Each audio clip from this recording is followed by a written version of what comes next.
Hare Krishna, 7-5. We'll start.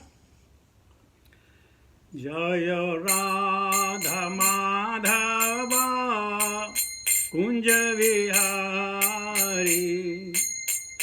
Jaya Radha Madhava Kunja Vihari. Jaya Gopijana Vallabha Girivaradhari. Jaya Gopijana Vallabha Girivaradhari. Yashodanandana Braja Jana Ranjana. Yashodanandana Braja Jana Ranjana. Yamuna Tira Vanachari. Yamuna Tira Vanachari.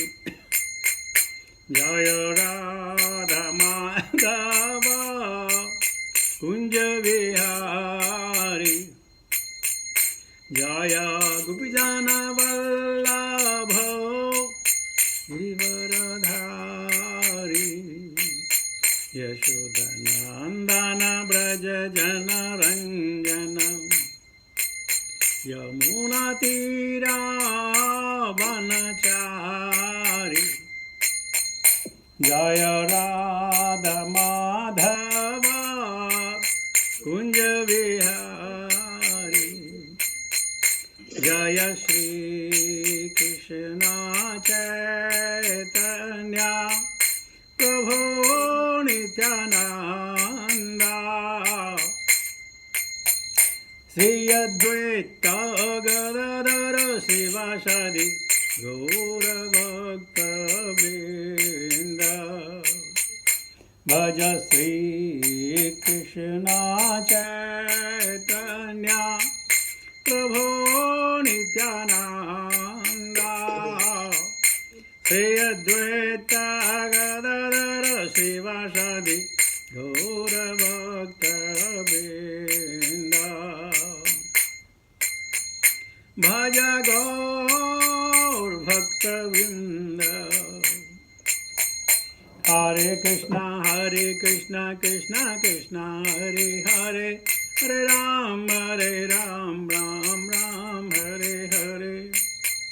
Hare Krishna Krishna Krishna Hare Hare.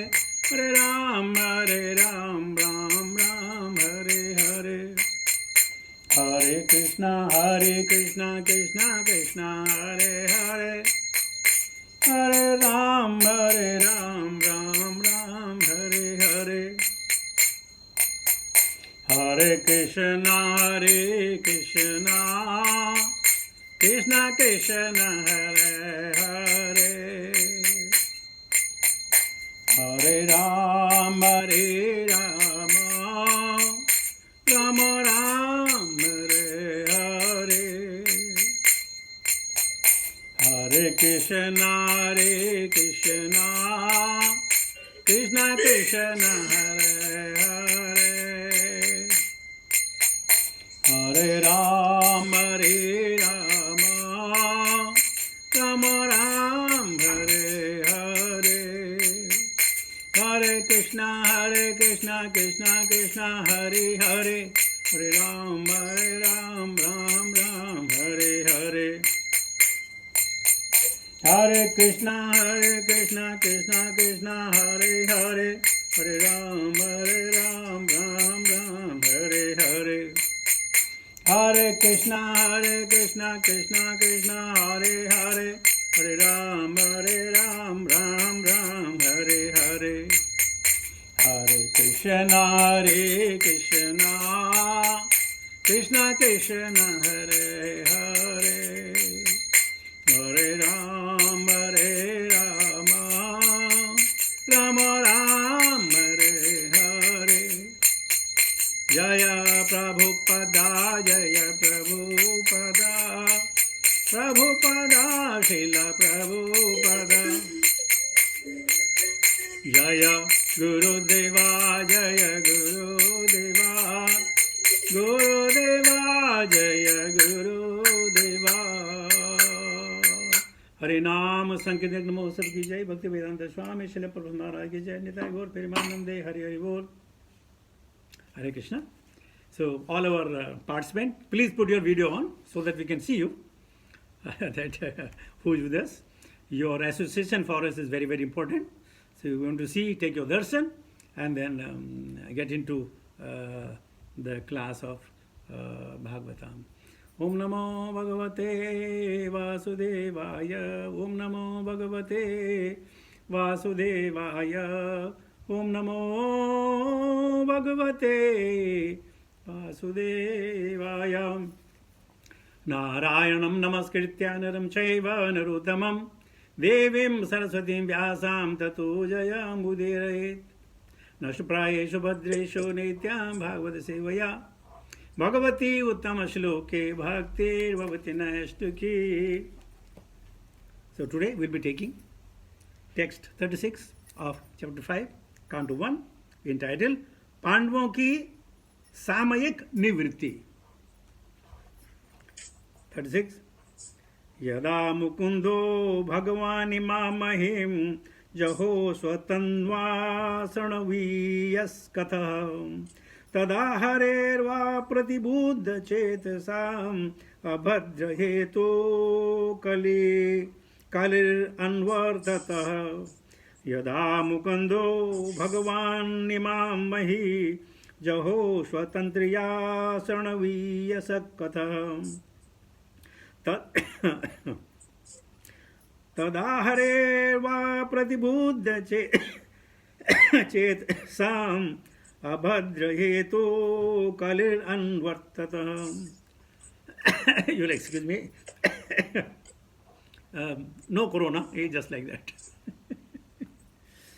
यदा मुकुंदो भगवान् इमां महीं जहो स्वतन्वासणवीयसत्कतः तदा हरेर्वा प्रतिबुद्ध चेतसाम् अभद्रहेतो कलिरन्वर्ततः. यदा जब मुकुंदः कृष्ण ने भगवान इमाम इस महीम पृथ्वी को जहाँ छोड़ा स्वतन्वा अपने उसी शरीर के साथ श्रवणीय सतकथः उनके विषय में श्रवण करने योग्य हैं. तदा उस समय अह एव उसी दिन से अप्रतिबुद्ध चेतसाम जिनके मन पर्याप्त विकसित नहीं है उनके अभद्र हेतु सारे दुर्भाग्यों का कारण कलि अनवर्तत कलि पूर्ण रूप से प्रकट हुआ. Translation and purport by his divine grace भक्ति वेदांत स्वामी शिल प्रभुपाद महाराज की जय. जब भगवान श्री कृष्ण ने अपने उसी रूप के साथ इस पृथ्वी लोक को छोड़ दिया उसी दिन से कलि जो पहले ही अंशतः प्रकट हो चुका था अल्पज्ञों के लिए अशुभ परिस्थितियों उत्पन्न करने के हेतु के लिए पूरी तरह प्रकट हो गया. अब मदद कीजिए तात्पर्य पढ़ने में. एनीबॉडी?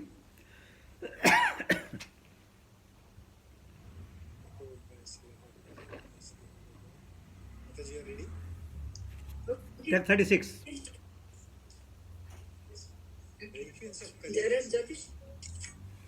যারা যথেষ্টভাবে ভগবত চেতনা সম্পন্ন নয় বলির দ্বারা প্রভাবিত হয় পরমেশ্বর ভগবানের অপ্রাকৃত তত্ত্বাবধানে থাকলে কলির প্রভাব থেকে অনায়াসে মুক্ত হওয়া যায়. কুরুক্ষেত্রের যুদ্ধের ঠিক পরেই কলিযুগ শুরু হয়, কিন্তু ভগবানের উপস্থিতির ফলে সে তার প্রভাব বিস্তার করতে পারেনি. কিন্তু ভগবান যখন এই পৃথিবী ছেড়ে তার চিন্ময় শরীর নিয়ে সদমে প্রত্যাবর্তন করেন তখনই কলিযুগের সমস্ত অশুভ লক্ষণগুলি প্রকাশ পেতে থাকে, যা দ্বারকা থেকে অর্জুনের ফিরে আসার আগেই যুধিষ্ঠির মহারাজ দেখতে পেয়েছিলেন এবং যথাযথভাবে উপলব্ধি করেছিলেন যে ভগবান এই পৃথিবী থেকে বিদায় নিয়ে তার স্বধামে প্রত্যাবর্তন করেছেন. পূর্বে বিশ্লেষণ করা হয়েছে যে সূর্য যেমন আমাদের দৃষ্টিপথের অন্তরালে চলে গেলে মনে হয় যে সূর্য অস্ত গেছে, তেমনি পরমেশ্বর ভগবান আমাদের দৃষ্টিপথের আড়ালে চলে গিয়েছিলেন.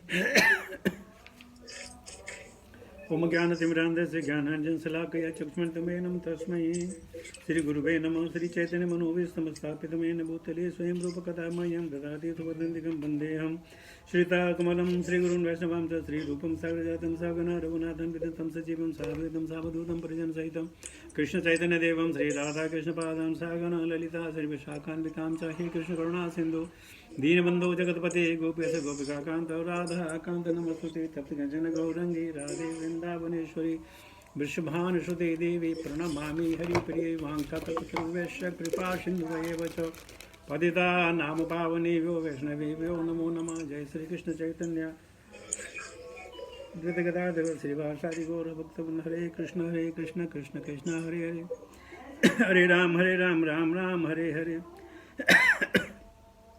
नमो विष्णुपादाय कृष्ण पृष्ठावताय विजय पताका कमलनिधिनामने नमाचार्य पादाय नित्याय कृपाप्रदायने गौरगदाधमदाय नगरग्रामदाय नमो विष्णुपादाय कृष्ण पृष्ठावताय विष्णुमते भक्तिवेदांत स्वामिनिधिनामने नमस्ते सर्वदेवे गौरवाणी प्रचारिणी निर्विशेष शून्यवादी पाशतीर्थाणे जय श्री कृष्ण चैतन्य प्रभु नित्यानंद श्री अद्वैत गदाधर श्रीवासादि गौरभक्तवृंद। जय श्रील प्रभुपाद। तो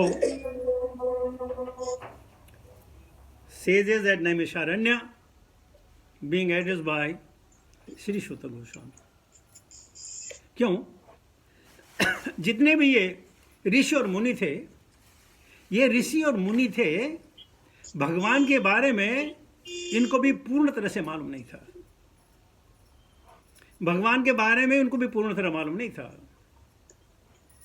शिव जी कहते हैं कि भगवान को सुखदेव गोस्वामी जानते हैं, भगवान को मैं कुछ जानता हूं। वेद व्यास जानते हो ना जानते हो, इतना गूढ़ रहस्य है भगवान को जानने के लिए। जन्म कर्म चमे दिव्यम, उनका पार पाना बहुत मुश्किल। तो ये जितने भी ये सेज से ये जानते थे भगवान क्या है, लेकिन इनको मालूम नहीं था कि भगवान किस तरह अदृश्य हो जाएंगे। तो सूत गोस्वामी कह रहे हैं कि युधिष्ठिर महाराज के मन में जो भगवान की मूर्ति थी, जिस प्रकार उन्होंने भगवान को देखा, वो शरीर भगवान ने रेलिंकुश कर दिया, ये त्याग दिया, ये छोड़ दिया, ये ओझल हो गए, ये चले गए। तो यानी हर व्यक्ति भगवान के बारे में नहीं जान सकता है, कुछ लोग ही भगवान के बारे में जानते हैं। क्यों? ये तो आध्यात्म है। हम जो भी चीज जानते हैं ओनली 3 डायमेंशन और 2 डायमेंशन, जिसको हम देख सकते हैं, सूंघ सकते हैं, सुन सकते हैं, उसी को, बाकी नहीं। और भगवान तो अदृश्य है। कहते हैं जब भगवान इस पृथ्वी पे थे तो केवल 200 या 300 लोगों को मालूम था ये पूर्ण पुरुषोत्तम है। बाकी किसी ने इनको महायोगी बताया, किसी ने कोई छल कपट वाला आदमी बताया, किसी ने कुछ बताया, किसी ने कुछ बताया। जैसे प्रभु कल बोल रहे थे, मल्ला नाम स्मृत, जब भगवान श्री कृष्ण कंस के धनुष यज्ञ में गए, तो जब भगवान चारुण से लड़ रहे थे, मुष्टिक से लड़ रहे थे, तो वहां जो दीर्घ उसमें बैठे हुए थे तो जितनी भी औरतें थी उन्होंने भगवान को अपने बच्चे के रूप में देखा। उन्होंने रेस्लर के रूप में नहीं देखा, अपने बच्चे के रूप में देखा। जितने सहपाठी थे सबने सखा के रूप में देखा है। जो मुनि वृंद थे उन्होंने भगवान को योगी के रूप में देखा, योग के रूप में देखा। और जो कंस चारणूर वगैरह थे उन्होंने भगवान को स्वयं मौत के रूप में देखा। तो एक भगवान, सबके अलग अलग रूप। ये क्यों? ये कैसे? ये अपनी अपनी धारणा, अपना अपना भगवान से हमारा स्वामित्व, ये आत्मत्व जिस प्रकार होगा हम भगवान को उसी तरह देखेंगे। जैसे कहते हैं, पुराज खोजन में चला भला न पायो कोई, भला जो खोजन में चला बुरा न पायो कोई। हम क्या ढूंढ रहे हैं? जो भगवान को, परमेश्वर है, उन्होंने भगवान परमेश्वर देखा, किसी ने उनको योगी देखा, किसने उनको महाकाल देखा, किसने सखा देखा, किसने बच्चा देखा, अलग अलग भावना। तो यहां पर कहते हैं भगवान का वही रूप जो युधिष्ठिर महाराज ने देखा, उसी का ध्यान करते उनको पता चला कि भगवान अब हमसे ओझल हो गए हैं। देखिए, भक्त के बीच और भगवान का बीच जो रिश्ता होता है ना, बड़ा अजीब, बड़ा सुंदर रिश्ता है। भक्त अपने भगवान से कभी ज्यादा नहीं मांगता और भगवान अपने भक्त को कभी कम देते ही नहीं है। भक्त ज्यादा नहीं मांगता और भगवान कम नहीं देते। इतना प्रेम करते हैं भगवान अपने भक्तों से, उनके उत्थान के लिए, उनके सुख चैन के लिए भगवान कुछ भी कर गुजरते हैं। एक बार महाभारत की एक दिन की लड़ाई खत्म हुई, शायद 10वां दिन था। 10वां दिन था। तो दुर्योधन आए, भीष्म पिता के पैरों में गिरे और कहने लगे, तातश्री आप हमसे धोखा कर रहे हैं। जबकि हर रोज भीष्म पितामह पांडवों की सेना के 10 या 15,000 सेनाओं को मारते थे। दुर्योधन के वचन सुन करके उनके दिल में जो है बड़ा दर्द उत्पन्न हुआ। बोलने लगे, दुर्योधन तो ठीक है, मैं आज प्रतिज्ञा करता हूं कि कल मैं सारे पांडवों को मार दूंगा। ये बात सुनकर और क्या कहा कि उन्होंने कहा, देखो ये मेरे 5 बाण हैं, ये 5 बाण लेके चले जाओ, इन बाणों से मैं कल 5 पांडवों की जो है हत्या करूंगा, वध करूंगा। दुर्योधन बड़े खुश, दुर्योधन बहुत खुश, और कहा अपनी पत्नी को भेज देना, मैं उसका आशीर्वाद दूंगा। मैं नाम भूल रहा हूं, अच्छा नाम, क्या नाम था, याद है नाम? साथ नाम याद है, अच्छा नाम। तो क्या हुआ कि दुर्योधन अपने 5 बाण लेके चला गया और अपनी बीवी से कहा, जल्दी जाके पिताजी के जो है जाओ, चरण धूलि नमस्कार करो, तुमको आशीर्वाद देंगे। अभी हम क्यों बात कर रहे थे कि कृष्ण जो है अपने भक्तों की सुख चैन के लिए कुछ भी कर सकते हैं। अब यह बात भगवान कृष्ण को पता चली कि पिताश्री ने तो कल कसम खा ली, अब इनको मारेंगे। अब क्या किया जाए? तो भगवान ने सहदेव को कहा, तुम जो है दुर्योधन के पास जाओ और दुर्योधन को, भैया भिक्षा चाहिए। बोला क्या? बोलो जो 5 बाण ताता श्री ने दिए, 5 बाण मुझे दे दो। अगर वो मना करेगा, बोला सुबह जब लड़ाई होगी ना, मैं तुमको दे दूंगा, कोई प्रॉब्लम, दे दूंगा सुबह। तो दरअसल में दुर्योधन नकुल सहदेव से बहुत प्यार करते थे। दे दे, ठीक है, कल सुबह जब रण होगा ये मुझे वापस कर देना। अब यहां, अरे मैं नाम भूल रहा हूं उनकी, दुर्योधन की पत्नी का नाम, वो सजने सवरने लगी कि पितामह के पास जाना है, वो मुझे आशीर्वाद देंगे। यहां तक क्या, जब यहां पांडव के खेमे पता चला, कृष्ण को पता चला, कृष्ण अहुवाक रह गए और द्रौपदी के कक्ष में गए। द्रौपदी सोई हुई थी, भगवान ने उसे अंगूठा खींचा, बोला द्रौपदी उठो, द्रौपदी उठो, द्रौपदी उठो।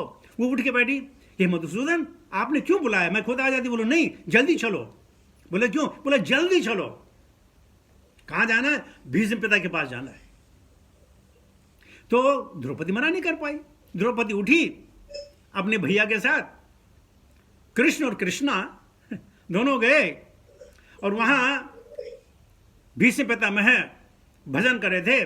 भजन की संध्या जैसे खत्म हुई, द्रौपदी आई, उनके पैरों में गिर गई और उसने कहा, अखंड सौभाग्यवती भव।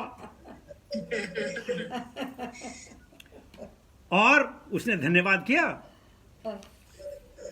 जब उसने अपना घूंघट उठाया तो भीष्म पितामह हक्के बक्के रह गए। कहने लगा, तुम यहां कैसे आई हो? बोले मैं ऐसे ही आई। बोला सच बताओ, कौन ले गया है? वो ऐसे आई। बोला सच बताओ। बोला कृष्ण के पास है। भगवान को बाहर देखा, बोला गोविंद तुम मुझसे जो है छल कपट करते हो, कल या तो पांडव रहेंगे या कोई नहीं रहेगा, मैं उनको मारूंगा, या तो तुम्हें शस्त्र उठाने पड़ेंगे। भगवान ने को कल कर दी चाहिए। और उसके बाद जब द्रौपदी चली गई, अब आती है दुर्योधन की पत्नी, अरे अच्छा, बहुत अच्छा नाम है, भूल रहा हूँ उसका नाम, आती है, प्रणाम करती है। वो कहते हैं अरे इतनी देर क्यों कर दी, जो मेरा पूजा का जो सत था मैंने द्रौपदी को दे दिया। बोले क्या दिया, कि अखंड सौभाग्यवती रहो। अब जब मैंने बोल दिया तो बोल दिया, बात खत्म। अब भानुमति, उसका नाम था भानुमति, तो भानुमति वापस गई, अपने पति को कहा कि मेरे से पहले द्रौपदी आ गई, आशीर्वाद उसको मिल गया। तो दुर्योधन ने कहा कोई बात नहीं है, बाण तुम्हारे पास है। बोला कहां बाण है, बोलो वो तो मैंने रखने के लिए रखा। तो जब सुबह लड़ाई होने वाली थी, सहदेव ने वो बाण जो है दुर्योधन को दे दिया। अब उन बाणों की शक्ति भगवान ने तो हर ली थी, बाणों में कोई शक्ति नहीं रही। बाण दुर्योधन को दिए। दूसरे दिन जब युद्ध हुआ, 11वां दिन था, और फिर आपको मालूम है कैसा हुआ। तो भगवान जो है आधी रात में द्रौपदी के कक्ष में गए, जबकि किसी के कक्ष में नहीं जाया जा सकता है, लेकिन भगवान इतने हितैषी अपने उसके कि गए और उनकी रक्षा की। तो युधिष्ठिर वही सोच रहे, वो भगवान, मालूम है आपको कि भगवान श्री राम की लंबाई कितनी थी? 72 फीट। और द्वापर में अर्जुन वगैरह की जो ऊंचाई थी ना, वो थी थोड़ी 18 फीट। 18 फीट। तो युधिष्ठिर महाराज ये देख रहे हैं भगवान ऐसे होंगे ऐसे होंगे। अब चले गए हैं, कृष्ण स्वधाम पर गए, भगवान ने अपना शरीर ओझल कर दिया या त्याग दिया या रिलिंक्विश कर दिया, जो भी आप कहें। परपा लिखते हैं कि जिस प्रकार सूर्य अस्त होने पर हमारी दृष्टि से ओझल हो जाते हैं, भगवान ओझल हो गए। लेकिन अब इस जमाने में भगवान तो नहीं है, हर समय हमारे गुरुओं को संग नहीं रहता है। तो हमें शास्त्र शिक्षा देते हैं कि सबसे पहले जीवन में धीरे बोलिए, सोच कर बोलिए। अगर हम धीरे बोलेंगे तो शांति मिलती है। अपने जीवन में अहम छोड़ेंगे तो हम बहुत बड़े बनेंगे। अति भक्ति करेंगे तो मुक्ति जरूर मिलेगी। विचार करेंगे, मेडिटेशन करेंगे तो ज्ञान प्राप्त होगा, और सेवा करेंगे तो शक्ति मिलेगी, सहन करेंगे तो देवत्व मिलेगा, और संतोष रहेंगे तो सुख मिलेगा। कम से कम इन चीजों को तो हम अंगीकार कर सकते हैं, अपने जीवन में ला सकते हैं। वैसे कहते हैं जब आप बहुत आनंद में हो, बहुत खुशी हो, तो किसी को वचन मत दीजिएगा। या जब आप बहुत क्रोध में हो तो किसी की भी बात का उत्तर या प्रतिकार बिल्कुल मत कीजिए, बिल्कुल मत कीजिए। और जब आप बहुत दुखी हो तो कभी निर्णय मत लीजिए। कई बार आदमी बहुत दुखी होता है और आत्महत्या कर लेता है।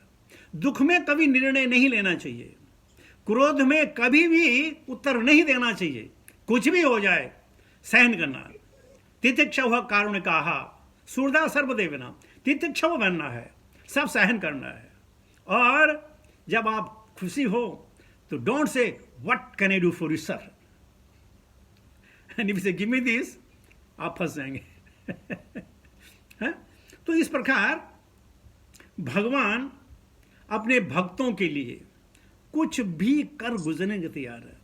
जैसे मैंने पिछली क्लास में बताया कि भीष्म पिता में जब ने कहर ढा दिया तो भगवान श्री को जो है रथ का पहिया उठाना पड़ा। तो सबने समझा सुदर्शन चक्र है, और भीष्म पिता में हंसे, हे मुकुंद, हे गोविंद, तुमने अपने वचनों को तोड़ा।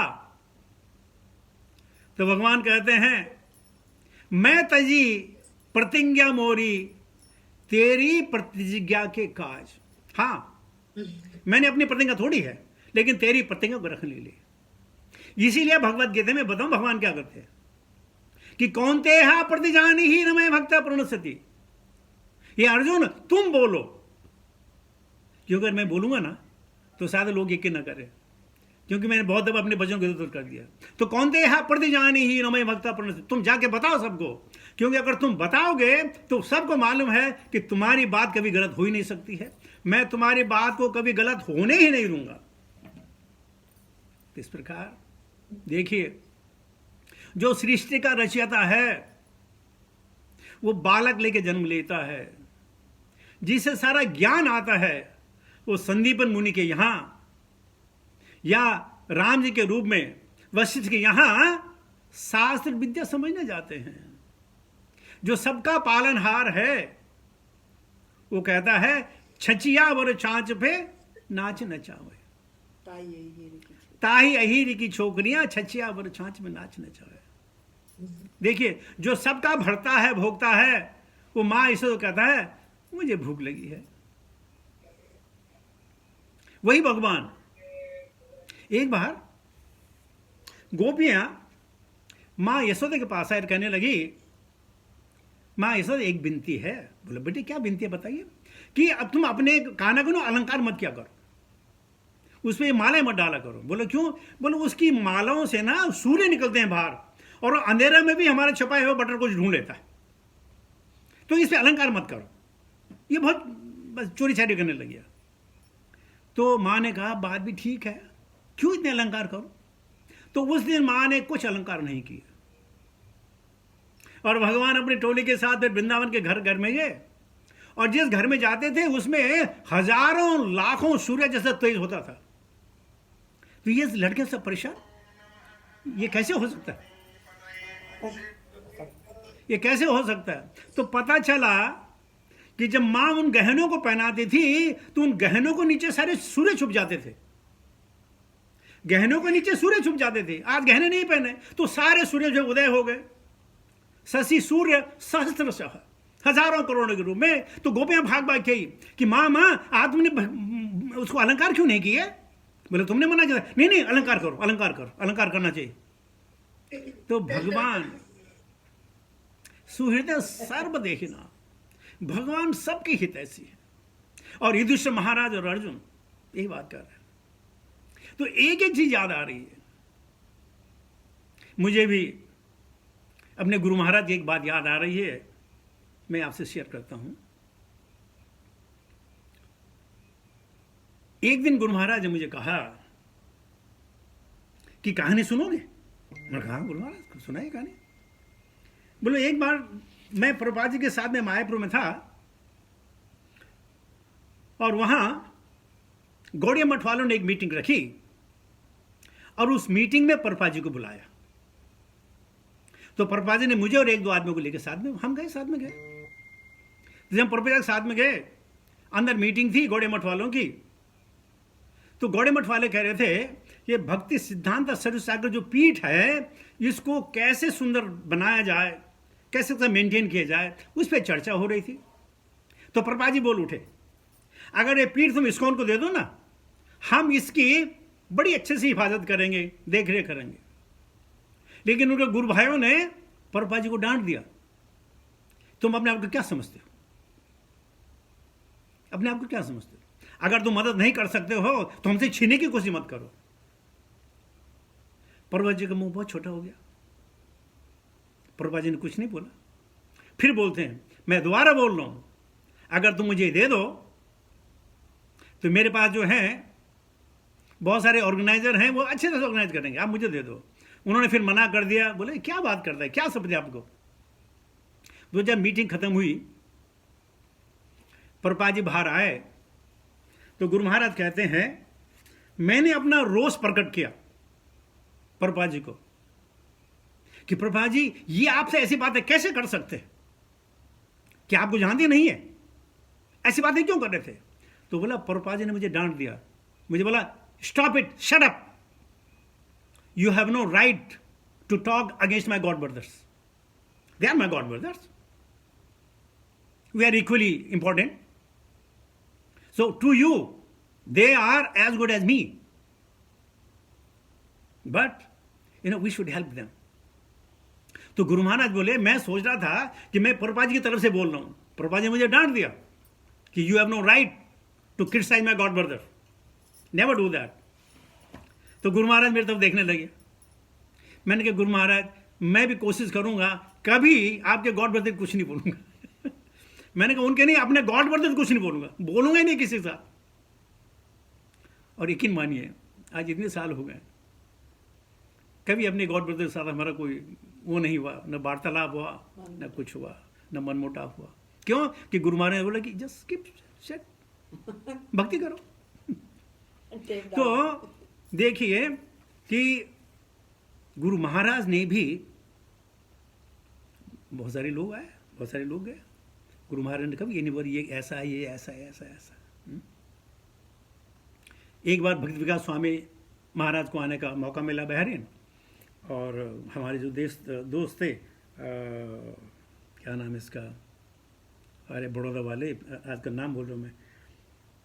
तो उन्होंने कहा भाई मैं हैं, तो उन्होंने कहा वासुदेव प्रभु, वासु घोष प्रभु कि यार तुम ना हाँ बुलाओ। तो हमने गुरु महाराज को चिट्ठी लिखी कि आपके गॉड ब्रदर भक्ति का संभालने वाले हैं, क्या करना चाहिए।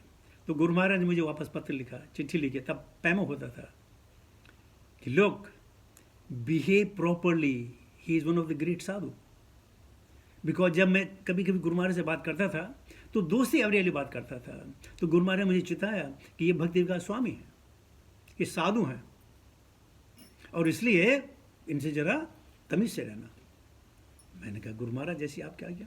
तो देखिए उनको मालूम था कि भक्तों से या कृष्ण जो प्रेमी उनसे कैसे व्यवहार करना चाहिए। और आज अर्जुन भी उदास हैं, युधिष्ठिर भी उदास हैं, कुंती उदास है, सब उदास हैं। उदास इसलिए कि कृष्ण स्वधामोपगते, हमारे भगवान अदृश्य हो गए हैं।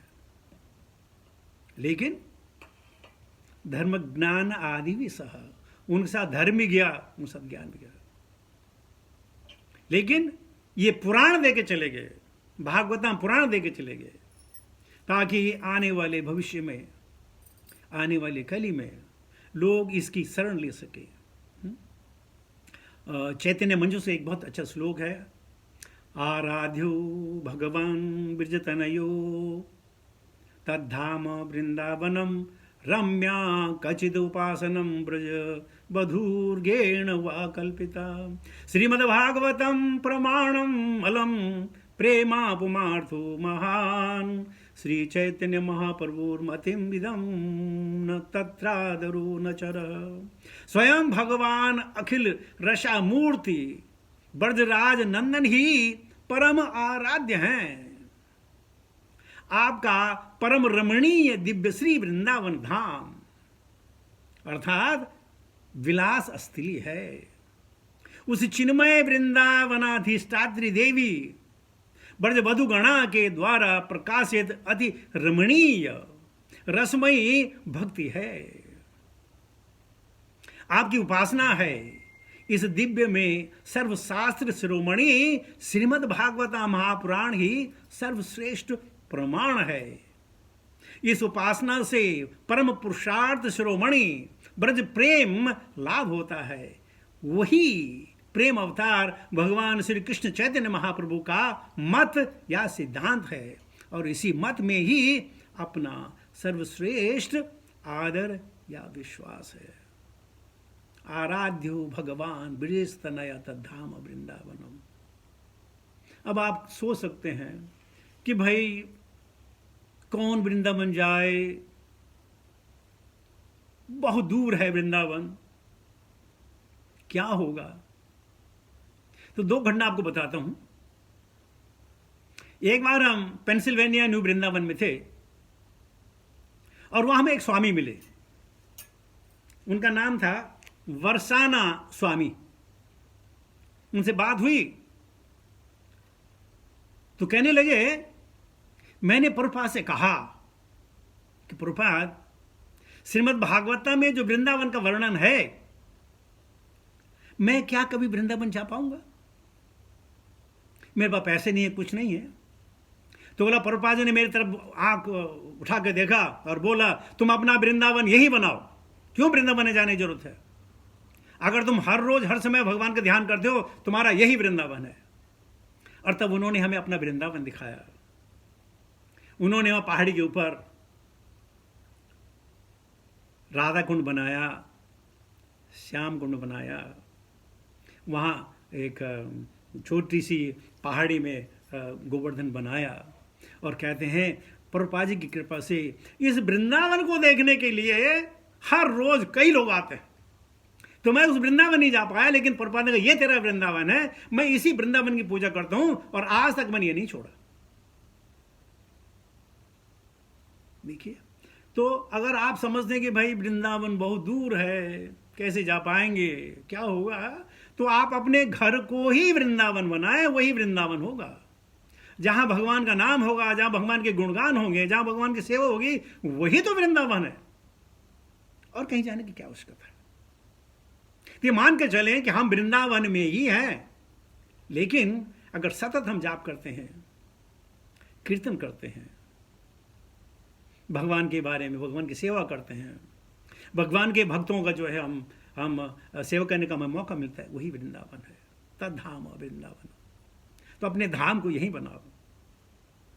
एक बार हम इटली में थे, तो वहाँ फ्रोंटीना में बहुत बड़ा एक फार्म हाउस है, हम वहाँ गए। तो वहाँ एक भक्त मिला, और जब भक्त ने सुना कि हम लोग वृंदावन से आए हैं, तो उसकी आंखों में आंसू आ गए। बोले, तुम वृंदावन में रहते हो? हमने कहा, हाँ, वृंदावन में रहते हैं।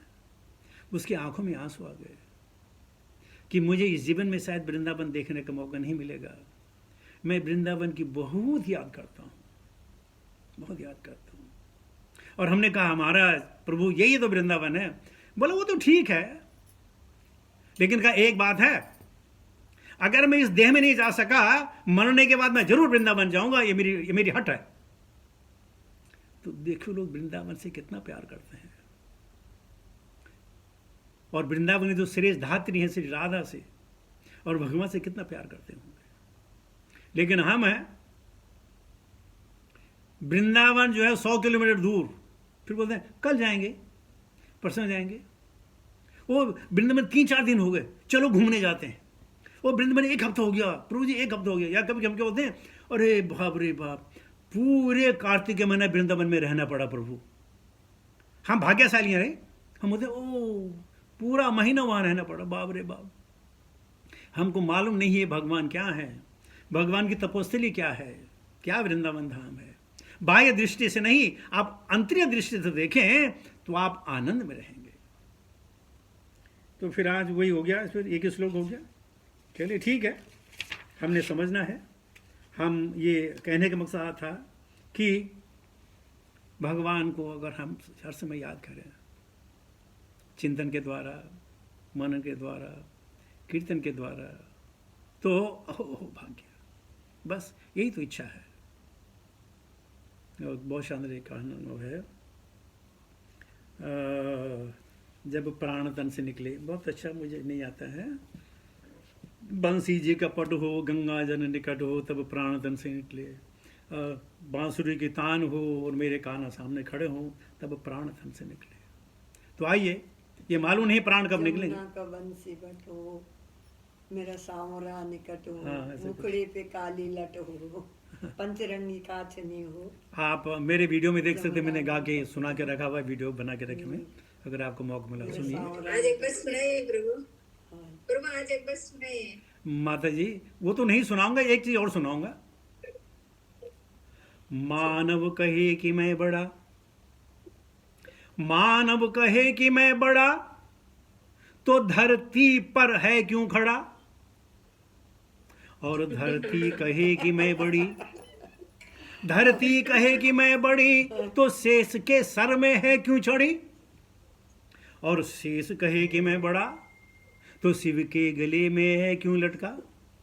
और शिव कहे कि मैं बड़ा, तो कैलाश में है क्यों छुपा। और कैलाश कहे कि मैं बड़ा, तो रावण के डर से है क्यों हिला। और रावण कहे कि मैं बड़ा, तो बाली की बगल में है क्यों दबा? बाली ने रावण को 6 महीने तक अपनी काख में रखा, पकड़ के रखा। तो रावण कहे कि मैं बड़ा, तो बाली की बगल में है क्यों दबा? और बाली कहे कि मैं बड़ा, तो राम के डर से है क्यों छुपा? और राम कहे कि मैं बड़ा, तो भक्तन के हृदय में है क्यों छुपा?